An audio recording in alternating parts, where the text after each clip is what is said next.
Sam Carlson. That's going to be the headline of this hour when we post it online.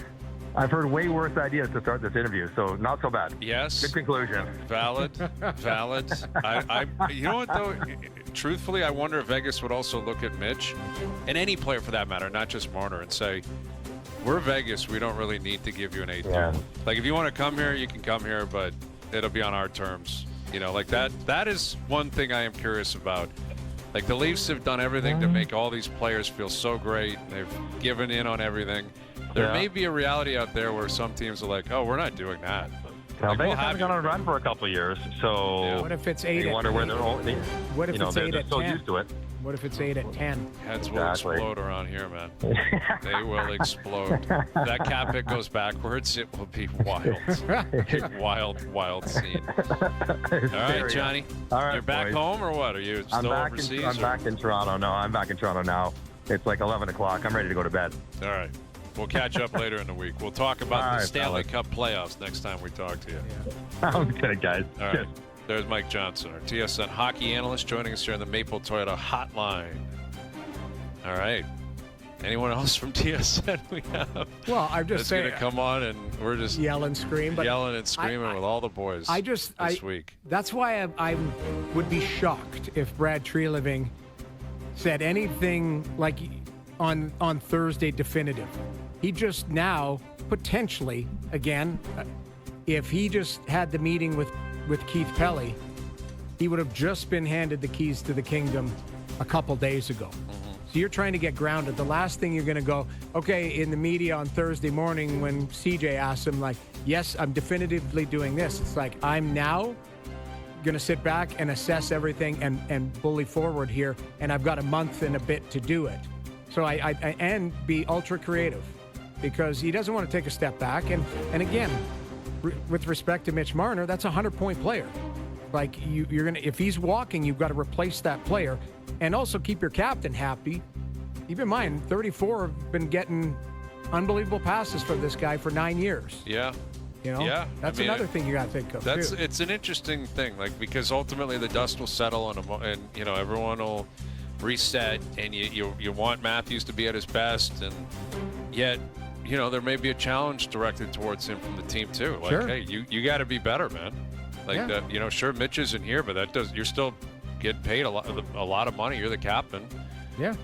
Like, okay, go find your goals somewhere else and do different things. And we get to the playoffs, you got to play big. Agreed. Like, that's the truth. Like, again, I think I can't speak for how the team would necessarily address this, but I think from the outside, a lot of people are looking at this like it's time for the players to repay the team, and the fans and all that. Like, we even use the term, we hear the term, well, their cup window, you got to take advantage of Matthews. It's like, well, they've been trying for 9 years, and there was a window last Sunday, Game 7. Where were they? They didn't get it done. They could have played better and won those games, and then there you go. You're in the window. That's another thing that's not really discussed. Like, these guys have the biggest window of all time in pro sports.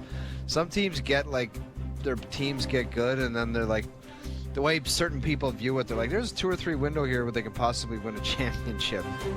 9 we're going on. Years. I mean, and Hayes, I think the biggest thing I learned when this all went down, what was it, last Monday or Tuesday or whatever it was, when you broke it up into 3-year increments in the 9 years, that was something that I thought that was brilliant, because I hadn't thought about it that way. I mean, the first 3 years you look at it, hey, it's learning curve, young, all of that. Hey, but what are you, this guy's agent? You talked about his hit on Jay last night like it was the greatest thing I've ever heard. And then this stuff about this. I am 3-year increments is so brilliant. No, but it was a great point. I'm sorry. Like, you're looking at tire pump every once in a while? No, but that's fire off a tire pump. It's too much. The 3 years, that's where you talk about window. We're talking Columbus, Montreal squeaked in the playoffs up 3-1. Like, that's where you crapped it off, right there. That Montreal team was so trash during that regular season. They barely got in. Wasn't that the Canadian division? Like, it was, someone had to get in. It was tough. Basically. Yeah. And that's what it was. The Leafs were miles in front of everyone else. And Edmonton played Winnipeg, and the Leafs played the Habs, and they're up 3-1 in that series. We don't have to continue to relive it, but I think yesterday was like either yesterday or today is the anniversary of like one of the games. It was like, I think it was that the game 6. Kotkaniemi goal, or was No, it? it was the 2-on-0 where Caulfield. Galchenyuk. Yeah, Galchenyuk just threw a pizza delivered right up the middle. The Cole That was Caulfield line. Nix's If you, line. Joe from the Bridge, pull that up. It's insanity, that play. That what play was he thinking at the blue line? I don't Just know. get all of them. Get a whole bunch of them. Yeah, Get let's run the tape. To get the Dermott turnover in Montreal, and then Jack Campbell didn't have his glove or blocker on with Kotkaniemi. There was some insanity. There was insanity, but that one, like that turnover, and it's a 2-on-0. If you watch it, I actually watched it today. They're moving, like Suzuki slows down. It is a 2-on-0 from the far blue line, and they are going half speed.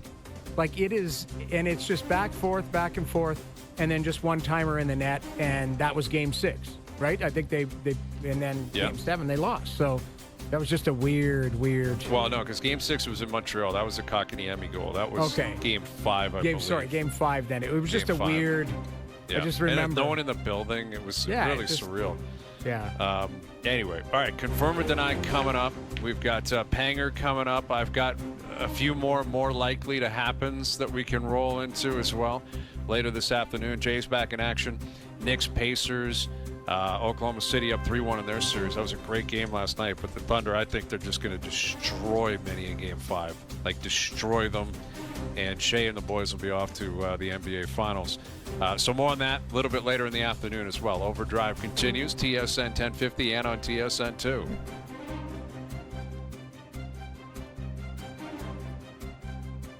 Back to Overdrive with Hayes, Noodles, and the O-Dog.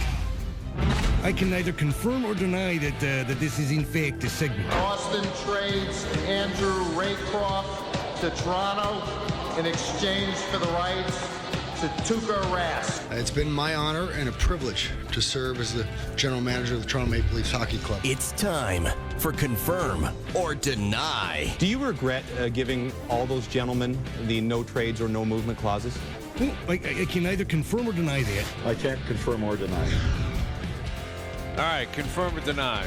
We all know the way this is going to work. We're going to make statements, and we're either going to confirm them or we're going to deny them. Noodles is off doing some panel work. He'll be back in about a half an hour. Darren Pang coming up as well on Game 4 Oilers Stars tonight. Get his take on what happened in Carolina last night, or in Florida last night. But the Panthers, they had been red hot. They didn't have a lot last night. Like, they really did not have a lot in the tank last night. But I think you got to credit Carolina. You know, Rod Brindamore was putting them on blast, and they had been getting embarrassed, and they showed up last night. They played well. They ended up Pretty winning that crazy game. how it's like when it's 3-0, it's doom and gloom, but it sounds stupid, but you get it to 3-1 and then it ain't